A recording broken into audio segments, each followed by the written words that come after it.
हाँ, बिस्मिल्लाहिर्रहमानिर्रहीम। थोड़ा सा आगे हो जाए।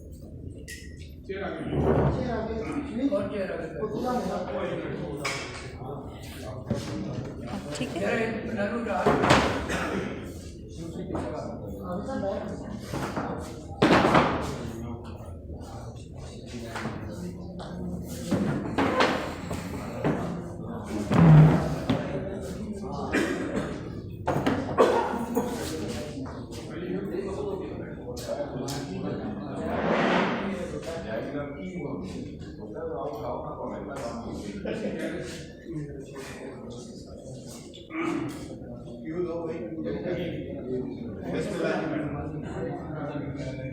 बिस्मिल्लाहिर्रहमानिर्रहीम। आप तमाम लोगों का बहुत शुक्रिया कि आप इस शॉर्ट नोटिस के ऊपर जो है वो यहाँ पे जमा हुए और आप लोगों ने मुझे ये मौका दिया कि आरडीए जो है वो अपने तमाम तर इक़दामात जो अब तक करता रहा है वो आपके सामने रखे। मैं इस सिलसिले में आपसे ये कहना चाहूँगी कि आप लोगों की जो इम्पोर्टेंस और आप लोगों की जो नीड है इस वक्त मीडिया की, वो सबसे ज़्यादा इदारों को है, सबसे ज़्यादा स्पेशली उन इदारों को है जिनका नाम किसी भी वजह से उस तरह से उभर के सामने नहीं आता, जबकि वो मेहनत भी कर रहे होते हैं, अपना काम भी तनदही से सरअंजाम दे रहे होते हैं, लेकिन क्योंकि उनकी जॉब डिस्क्रिप्शन इस तरह की है कि उनका मुकाबला माफियाज़ के साथ है, लिहाजा मिलाइन किया जाता है ऐसे इदारों को। यहाँ पे बहुत ज़रूरी है आपके थ्रू ये बात पहुँचाना कि आरडीए और उसके तमाम अफसरान, तमाम अहलकारान इंतहाई मेहनत और ईमानदारी से अपना काम जो है वो सरअंजाम दे रहे हैं। हमारा सबसे अहम सेक्टर जो है वो प्राइवेट हाउसिंग स्कीम्स है और प्राइवेट हाउसिंग स्कीम्स को अप्रूवल देना आरडीए का प्राइम मकसद है। लेकिन यहाँ पे ये सवाल आप लोगों के ज़हनों में उभरता है और यकीनन अभी भी उभर रहा होगा कि आरडीए क्यों नहीं अप्रूवल्स दे रहा प्राइवेट हाउसिंग स्कीम्स को। तो यहाँ ये बात वाज़े करना इंतहाई ज़रूरी है कि आरडीए प्राइवेट हाउसिंग स्कीम्स को उस वक्त तक अप्रूवल नहीं दे सकता जब तक तहसील रावलपिंडी का मास्टर प्लान फ़ाइनलाइज़ ना हो। मास्टर प्लान की फ़ाइनलाइजेशन का प्रोसेस चल रहा है। ये एक लंबा अमल होता है जिसमें तमाम स्टेक होल्डर्स को सामने रखा जाता है और जो ग्राउंड रियलिटी है उसको सामने रखा जाता है और जो आइडियल सिचुएशन है किसी भी तहसील को हम 20 साल बाद किस तरह बढ़ता देखना चाहते हैं, उस तहसील के या उस शहर के रिसोर्सेज कितना इजाज़त देते हैं कि इसको कैसे बढ़ाया जाए, फिर फूड बास्केट ना डिस्टर्ब हो, एग्रीकल्चर एरिया क्रॉप्स ना डिस्टर्ब हों, ट्रेडिशनल सेक्टर्स जो हैं वो ना डिस्टर्ब हों और साथ साथ डेवलपमेंट भी आए। तो मास्टर प्लानिंग एक लंबा अमल होता है और इसमें यकीनन टाइम लगता है और टाइम भी लग भी रहा है। सारी मसरूफियात अगर रखी जाएं सामने एडमिनिस्ट्रेशन की तो यकीनन मास्टर प्लान के लिए अगर रोज़ भी टाइम निकाला जाए तब भी ये अमल कुछ ना कुछ टाइम कंज्यूमिंग है। इस वजह से क्योंकि इसमें एक टाइम लग रहा है, इस वजह से अप्रूवल्स के प्रोसेस को नो नहीं किया गया, लेकिन उनको रोका ज़रूर गया है और ये गुजारिश की गई है प्राइवेट हाउसिंग स्कीम्स वालों से कि आप जो हैं वो अपनी एक्टिविटीज़ एडवर्टिज़मेंट की आप रोक के रखें ताकि किसी का भी नुकसान ना हो, जनरल पब्लिक का नुकसान ना हो। मास्टर प्लानिंग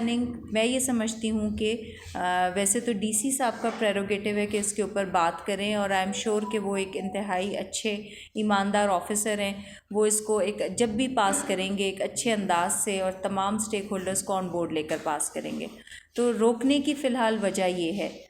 इस सेक्टर की अहमियत से इनकार नहीं किया जा सकता क्योंकि ये वो सेक्टर है जो पाकिस्तान में एनर्जी शॉर्टेजेस और मुख्तलिफ़ वजूहात की बिना पर जब इंडस्ट्री और एग्रीकल्चर जो है वो अगर उसमें कोई डाउन टर्न आपको नज़र आया तो इकॉनमी को इस सेक्टर ने बूस्ट दिया। लिहाजा इस सेक्टर की अहमियत से इनकार नहीं किया जा सकता। गवर्नमेंट की पॉलिसीज़ कुछ इस तरह की रहीं कि इस सेक्टर को टैक्स किया जाना गवर्नमेंट ने मुनासिब समझा, इस सेक्टर को टैक्स किया गया जिसकी वजह से शायद इस सेक्टर में कुछ हार्ट बर्निंग भी हुई, लेकिन इस सेक्टर की अहमियत से इनकार नहीं किया जा सकता और आरडीए सेक्टर को रिकग्नाइज़ भी करता है और इसकी अहमियत को भी समझता है और इंशाल्लाह बहुत जल्द आपको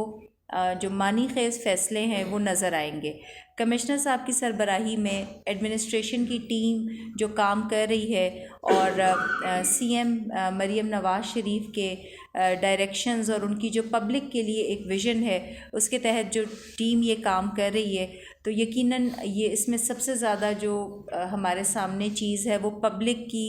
एक नीड है, उसको भी सामने रखना है, पब्लिक के जो ग्रीवेंसेस हैं उनको भी रिज़ॉल्व करना है और आपके तमाम तर मसाइल का हल भी है। तो मैं शॉर्ट बात करके आपसे इजाज़त भी चाहूँगी और आपके क्वेश्चंस को ऑब्वियसली मैं वेलकम भी करूँगी और मुझे खुशी होगी जब आप सवाल करेंगे और उसका एक जवाब अगर आपको सेटिस्फाई करता है, आपको एक ऐसा जवाब दिया जाए जिसमें आपकी सेटिस्फेक्शन और गवर्नमेंट की पॉलिसी आपके सामने रखी जाए। तो लास्ट इसमें जो हमारा बिल्कुल रीसेंट कदम है वो ये है कि ऐसी हाउसिंग स्कीम्स जो बिल्कुल इलीगल हैं, जो कि over a period of time की जब मैं बात करती हूँ तो आप ये जहन में रखिए कि ये स्कीम्स जो हैं तकरीबन 10 साल से फील्ड में हैं और कुछ इसमें यकीनन नई भी होंगी, लेकिन ये वो स्कीम्स हैं जिनको किसी न किसी वजह से हम अप्रूवल नहीं दे सकते और वो वजह कोई यकीनन वो एक कानूनी वजह है जो कि हमारी फ़ाइल्स में और वर्किंग में मौजूद है। तो मुख्तलिफ़ वजूहात की बिना पर कानूनी तौर पर जब इन स्कीम्स को हम अप्रूव नहीं कर सकते तो ये फ़र्ज़ है इस इदारे का कि लोगों के सामने उन स्कीम्स के नाम रखे ताकि आप लोगों को पता हो, आपके थ्रू पब्लिक को पता हो कि वो वहाँ पर इन्वेस्ट ना करे। तो आरडीए ने इसके ऊपर एक डिटेल्ड वर्किंग की, इंतहाई ज़िम्मेदारी से ये वर्किंग की और इस वर्किंग में यकीनन हमें 5 माह का अरसा लगा। उस पर हमने पब्लिक नोटिसेस किए, आप लोगों को इन्वॉल्व किया। हमारी आगाही मुहिम में तकरीबन तमाम जर्नलिस्ट इन्वॉल्व रहे हैं, मेरे पास आते भी रहे हैं, पर्सनल भी इन टच रहे हैं। आपको मीडिया की जो हमारे पीआरओ हैं उनके थ्रू मिलती रही है, न्यूज़ भी हम देते रहे हैं। तो इस सारी वर्किंग और पब्लिक को साथ लेते हुए हमने इन स्कीम्स के ऊपर ये फ़ैसला किया है कि ये इलीगल है और इनके जगह जगह अब आपको शहर में बोर्ड्स भी नज़र आएंगे और हमारी वेबसाइट पे भी इनके नाम मौजूद हैं। स्टिल इसमें लोगों की इन्वेस्टमेंट्स होंगी, यकीनन लोगों ने इनकी फ़ाइल्स ख़रीदी होंगी। उसके लिए देखिए मैं आपको यही कहूँगी कि जहाँ पे आपकी रजिस्ट्री है आप सिक्योर हैं। अगर आपकी रजिस्ट्री नहीं है और ये स्कीम किसी बड़ी स्कीम में मर्ज हुई है तो यकीनन आरडीए ने ख्याल रखा है इस बात का कि आपका स्टेक जो है वो उस बड़ी स्कीम वाला उसको अपने उसको हम दें, ये उसकी लायबिलिटी में चली जाएंगी। उसके लिए इदारा बैठा है, इदारा ज़िम्मेदार है। इसके अलावा भी अगर आपकी कोई इसके अलावा भी इशू है तो उसके लिए ग्रीवेंस रिड्रेसल कमेटी बनी हुई है जिसमें कमिश्नर साहब ने एडीसी रेवेन्यू जो हैं उनको इसका पार्ट बनाया है और वो आपके तमाम मसाइल को सुनकर और इसका बिल्कुल एक एज़ पर लॉ हल निकालेगी और कभी भी किसी अवामी मसले को ऐसे नहीं हो सकता कि इदारा उसको रिकग्नाइज़ ना करे या उसका एक अच्छा और मुफस्सिल हल जो है वो पेश ना करे। तो आपसे दरख्वास्त ये होगी कि आप हमें इस काम में इनेबल भी करें, हमारी पॉजिटिव आप तनकीद भी करें और बेहतरी की तरफ निशानदेही भी करें और इदारे को बेहतर बनाने के लिए अपना तजावीज़ भी आप हमें दें। Thank you.